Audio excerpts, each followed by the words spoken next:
The area where I patrol in the Arizona border, we are more into the drug cartels and drug smuggling into the country.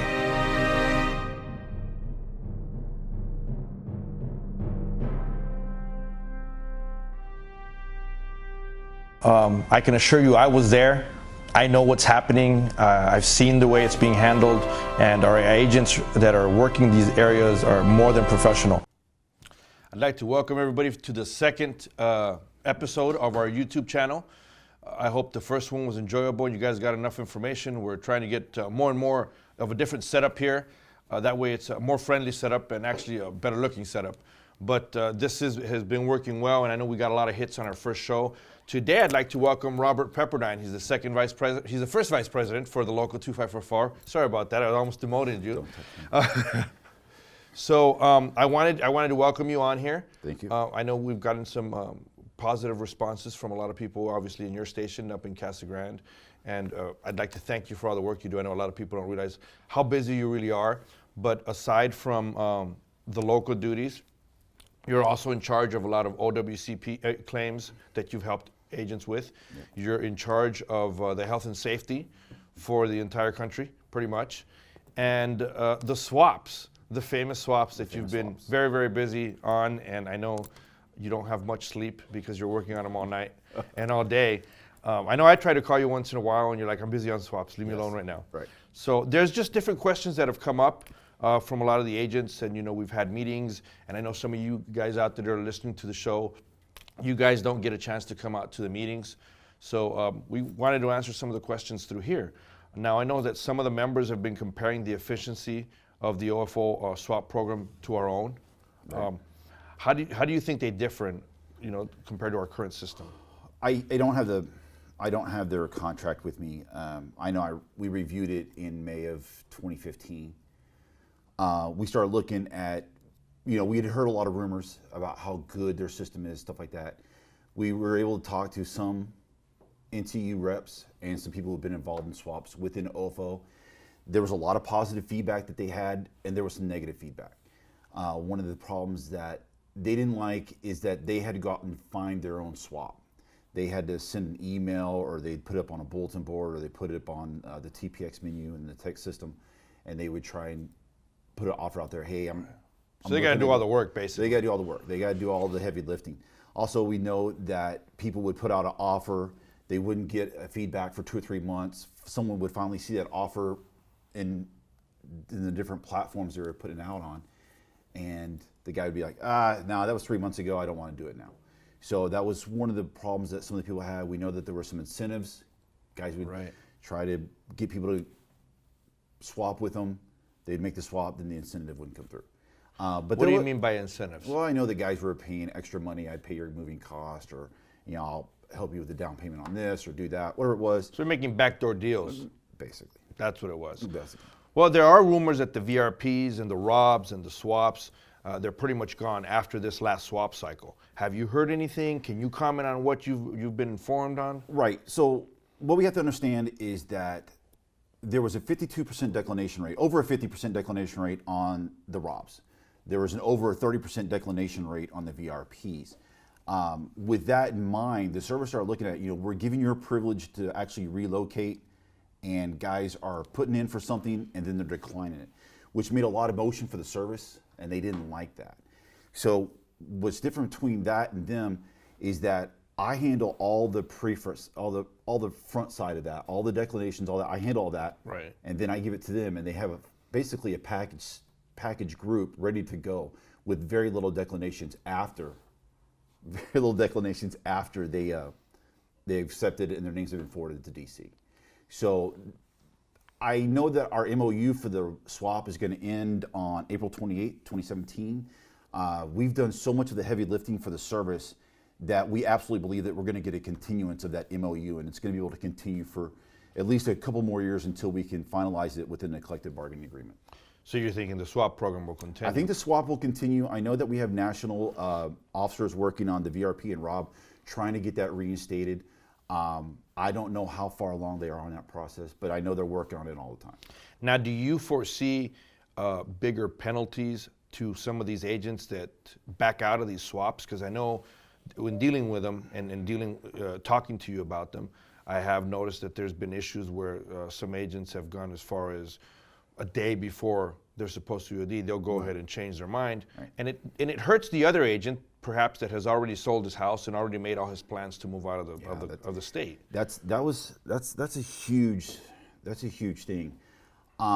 We know that when you're approved for the swap. So what happens is I send the two names up to DC and they begin the vetting process. When you're approved, it's not the time that you get the actual offer. It's when your sector comes back to DC and says, hey, this guy is good to go. That's when you're approved. So you're not going to get any notification of when you've been approved for them at that point. And we have people who are declining after they've been approved and they don't believe that they've been banned because they've never been notified by the service. And I'm not part of that process. Right. And I try to alleviate that. I try to communicate as much as I can to the agents so they know what's going on. So we have had people who had their names forwarded to DC, they had been approved vetting, and then they decline. From there, you're given a 2-year ban. So one of the things that we've been passing around is that from now on, if you decline a VRP or a ROB or a swap, after that vetting, after you've been approved, you're now going to be negated from all programs. That's one thing that we'd like to institute. All programs within the swapping all mobility platforms, you're going to be done. That's one thing we're pushing for because we have so many agents, like we said, that over the 50% on the declination on the ROB, over 30% on the VRP. That's a big impact. What's the declination on the swaps? Well, there's two declination sides. There's the initial offer that I send out. We usually run around 20%. Now, we did have a spike in the February 2016 opening. We were upwards up to 35% in the July opening, which would be the third iteration. It was back down to 20%. And that's what we're around. That's my initial offer. So I send 2 guys an offer, 2 employees an offer. 1 guy accepts, 1 guy declines, or both decline. And so it's usually around 20%. And it's baffling that someone would actually put in for something and then get notification, 7 days later, 15 days later, I don't want it. Then why'd you put in for it? Well, I've heard stories when I've spoken to individuals that have declined it and they said, well, I didn't know what I was putting in for. But I guess that's an excuse that has been used within the ROBs. It's also an excuse during the VRPs.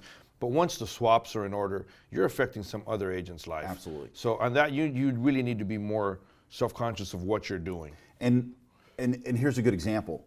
Routinely, every swap, I'll get a guy from, let's say, El Centro or Yuma who will be putting in for the Alpine station. Right. And I automatically know that they're putting in for what they believe is Alpine, California. Alpine Station is in Alpine, Texas. And that goes to show you that some of these people are not researching where they're wanting to go. That should not be done the days of when you're putting in for swap. That should be done prior. That is just something you should be looking at all the time. A good example are guys putting in, we had a guy who put in for Indio. He's all excited to go in Indio, and then him and his wife went up to Indio and they're like, no, we're not doing it. Then why did you put in? Why would you should have already done that recon mission before you actually put in for the swap. Yeah, that's like I said, a big deal. And I know I've had agents come to me. I'm not sure if you've had agents come to you, but they need to understand that we're dealing with the swaps, and the union is involved with the movement of the swaps, but we can't make necessarily the decision of who's going to get swapped, who's not going to get swapped. There's nothing underhanded that's being done. Right. You get agents that come and say, hey, am I blackballed by the union? Can you help me out? Get me somewhere else. Yeah. Get me to the northern border. I know you can do it. And Yeah. it has nothing to do with that. We can't manipulate that. No, we wouldn't. First of all, Absolutely. that's unethical. And then you get accused of doing unethical things because you wouldn't do the unethical for them. Right. So I know that you hear that once in a while. I do hear that. It's very funny is I can't force someone, like in the very first swap in August of 2016, we actually had people in one sector believing that 20 agents from Casa Grande were putting in for their sector. And realistically, there was only 1. Right. And he got that swap to Yuma.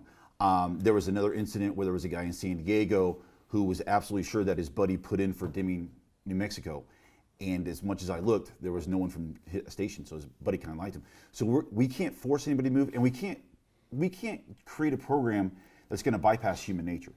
The guys are going to decline a swap. There's certain personal situations that come up where, their lifestyle changes. Something happens with their family and they just can't do it. I get that, It's that guy out there who puts in just to see if he can get it. Correct. And he messes with someone else. We had some guys from Florida try that, right? Yes, I we had heard. some guys.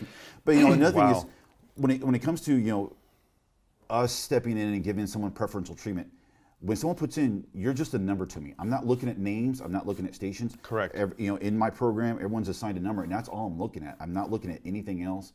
I don't know who's a union steward, who's a good guy, who's a bad guy.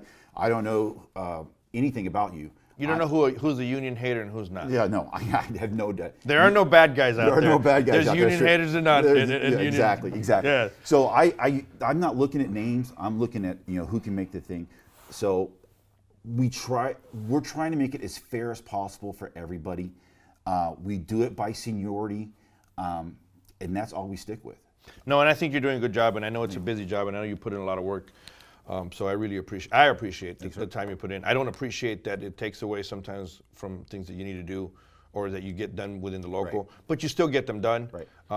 I think out of everyone that probably doesn't appreciate it much is probably Rosemary, your wife, because it takes time away from you and the family. That first swap was very, very tough. When you have guys calling your house, and you've experienced that. When It's horrible. When guys start It's not horrible, but it's like you start thinking, yeah, and I know in the past when we had issues here, major issues that affect a lot of agents go as far as they go to our houses Right. and hey, can I talk to you? I mean, and I don't mind it, but I think there's other resources that they can also use. That's why, I'm excited about this YouTube channel. Right. I'm excited to get more information out there.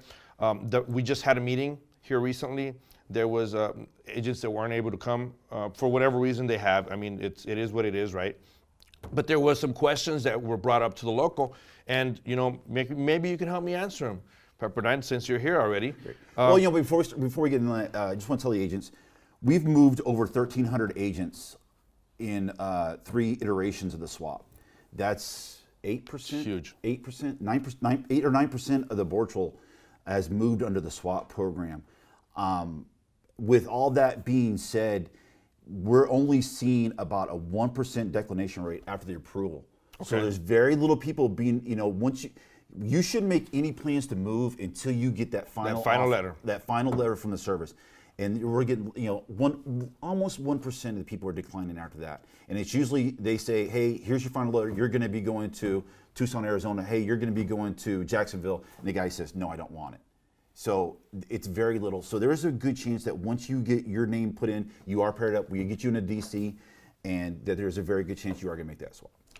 Thanks for clearing that up and clearing it all up. All right. We've had some questions, like I said here, with the lawsuit, the famous lawsuit that everyone's talking about.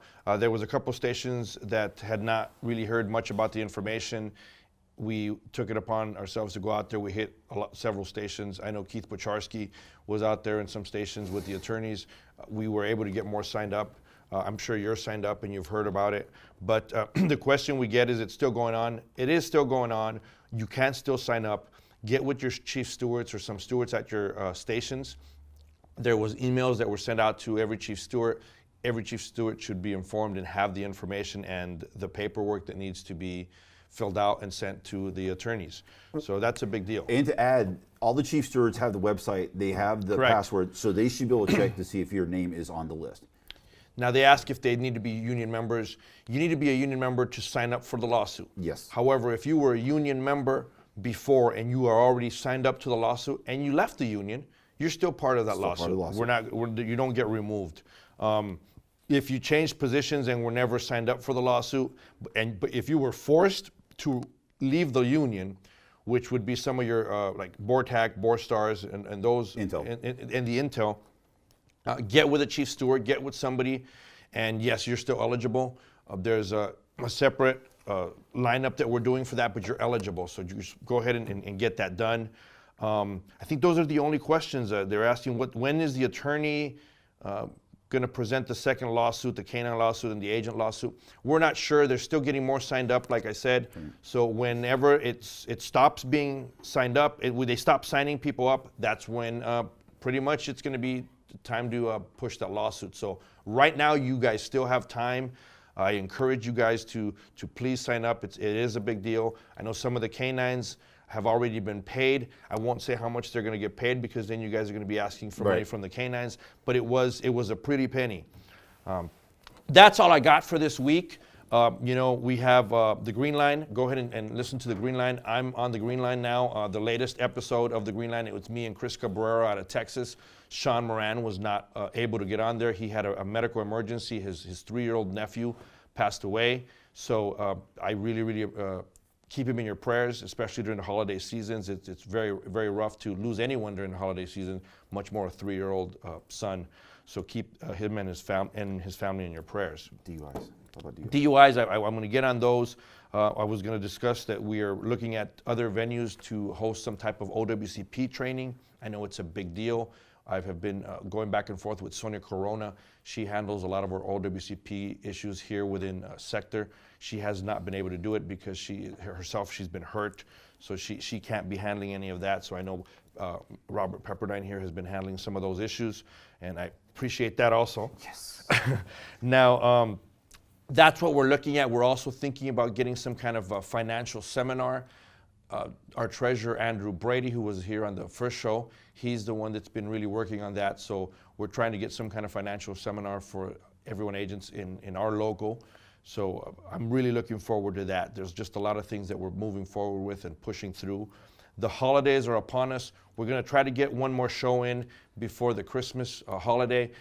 But I do want to encourage you guys, all of you guys going to different parties. I know stations are doing their station parties. I know you guys are out there drinking adult beverages. And you guys are having a good time, and I understand that. But please, please make plans before you go out there. Make sure you get an Uber. Make sure you get a designated driver. Get someone. Do not be a statistic. Just real quick, do not be one of those individuals that ends up on rubber gun. You will lose a lot of money, and you'll also have to pay a lot of money for your attorneys. What is that? You gave a number out a couple of months ago. What was the actual cost that we're seeing right now for one deal? I think it was Keith Pacharski. Keith Pacharski put that together, and he had something. I think it was around $4,000 that you're using. Is it 40,000? I got Pacharski in the background giving it to me. So he's saying. So they're saying it's approximately $40,000 that you lose once it's pay, once it's your attorney fees, and at the same time, some of these hours you got to make up now with the new pay reform. So it really puts you in a bind. A taxi and Uber, I can tell you, is a lot cheaper than $40,000. It's a much better decision. Get that done. God forbid you get in an accident and you take someone's life or take your own life. So please, please make sure you plan accordingly if you're going to go out. On that note, thank you very much for being on the show. We'll see you guys on the third show. Enjoy this show, and happy holidays to all the agents out there. Merry Christmas.